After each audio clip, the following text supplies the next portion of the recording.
नमस्कार. आपल्याला Swift chart बोर्डवरती जी माहिती भरायची आहे त्या संदर्भात मी ऑलरेडी आपल्याला एक मेसेज पाठवला होता. त्या मेसेजमध्ये 2 लिंक आलेल्या, एक पॅड चार्ट बोर्ड आणि स्मार्ट उपस्थिती. सर्वप्रथम आपल्याला पॅड चार्ट बोर्डवरती क्लिक करायचं आहे. त्यावरती क्लिक केल्यानंतर आपल्याला कंटिन्यू टू डेस्टिनेशन याच्यावरती क्लिक करायचं आहे. याच्यावरती क्लिक केल्यानंतर आपल्याला अशा प्रकारे एक लॉग इन पेज दिसेल. त्या लॉग इन पेजमध्ये आपल्याला मोबाईल नंबर टाकायचा आहे. तो मोबाईल नंबर टाकल्यानंतर आपल्याला एक OTP येईल. तो OTP आपल्या इकडे टाकायचा आहे. OTP टाकल्यानंतर काही शाळांना इकडे स्क्रीन ब्लँक येते. तर ब्लँक येत असेल तर इकडे सर्चमध्ये जायचं आहे आणि इकडे पॅट म्हणून सर्च करायचं आहे. तर पॅट म्हणून सर्च केल्यानंतर आपल्याला पॅट महाराष्ट्र म्हणून येईल. त्या पॅट महाराष्ट्रावरती आपल्याला क्लिक करायचं आहे. क्लिक केल्यानंतर जे सर्व प्रोसिजर आहेत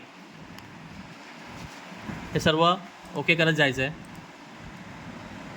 ओके केल्यानंतर सर्वप्रथम आपल्या शाळेतील जे जुने कोड होते त्याच्यामुळे आपण माहिती भरली होती, त्यामुळे आपल्याला एडिट रजिस्ट्रेशनवरती जायचं आहे. एडिट रजिस्ट्रेशन आपल्याला कुठे क्लिक करायचं आहे? इकडे क्लिक करायचं आहे जिकडे आपण मेसेज टाईप करतो.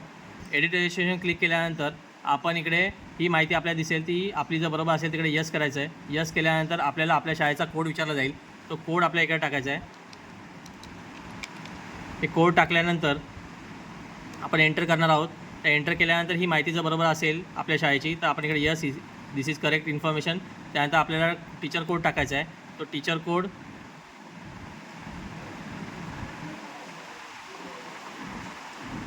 जो आपल्याला आज नवीन टीचर कोड दिला गेलेला आहे तो आपल्याला नवीन टीचर कोड आपल्याला तिकडे टाकायचा आहे. हा टीचर कोड टाकल्यानंतर आपल्याला तो सेंड करायचा आहे. सेंड केल्यानंतर आपल्याला आपली इन्फॉर्मेशन बघायची, ती जर बरोबर असेल तर ती करेक्ट म्हणून आपल्याला द्यायची. त्यानंतर आपल्याला रेकॉर्ड स्टुडंट परफॉर्मन्सवरती क्लिक करायचं आहे. इकडे क्लिक केल्यानंतर आपल्याला क्लास दिसेल. आपल्याला क्लास सिलेक्ट करायचा आहे. क्लास सिलेक्ट केल्यानंतर आपल्याला जे लिटरसी अँड न्यूमरसी असिस्टमेंट 1 याच्यावरती क्लिक करायचं आहे. याच्यावरती क्लिक केल्यानंतर आपण जे आहे टॉपिक त्याला यस करायचं आहे. यस केल्यानंतर आपण सिलेक्ट रिस्पॉन्सवरती क्लिक करायचं आहे आणि आपल्या त्या स्टँडर्डमधील आपल्याला विद्यार्थी दिसेल जे पेंडिंग आहेत. त्या पेंडिंग विद्यार्थ्यावरती आपल्याला क्लिक करायचं आहे. त्या पेंडिंग विद्यार्थ्यावरती क्लिक केल्यानंतर आपल्याला जर तो ॲबसेंट असेल तर तुम्हाला तो रेकॉर्ड शो नाही होणार. आपण पेंडिंग विद्यार्थी क्लिक केल्यानंतर अशा प्रकारे आपल्याला तो प्रेझेंट आहे की ॲबसेंट आहे तो हे शो होईल. जर तो प्रेझेंट असेल तर प्रेझेंटवरती आपल्याला क्लिक करायचं आहे. त्यानंतर प्रेझेंटवरती आपण क्लिक केल्यानंतर आपल्याला वाचन रीडिंग असं एक मेसेज येईल त्या विद्यार्थ्यासमोर. तर आपण ह्या संदर्भात आपण समजून घेऊ की आपल्याला काय करायचं आहे.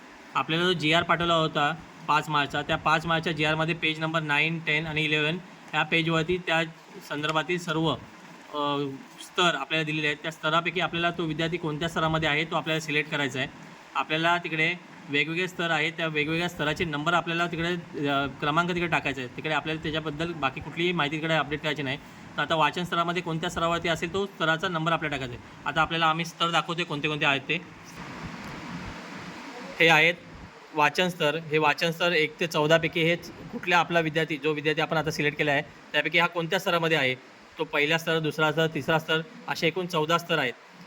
पहिल्या स्तरापैकी 1 ते 14 पैकी आपल्याला तिकडे नंबर सिलेक्ट करायचा आहे. ज्या नंबरपैकी तो नंबर आपल्या तिकडे टाकायचा आहे.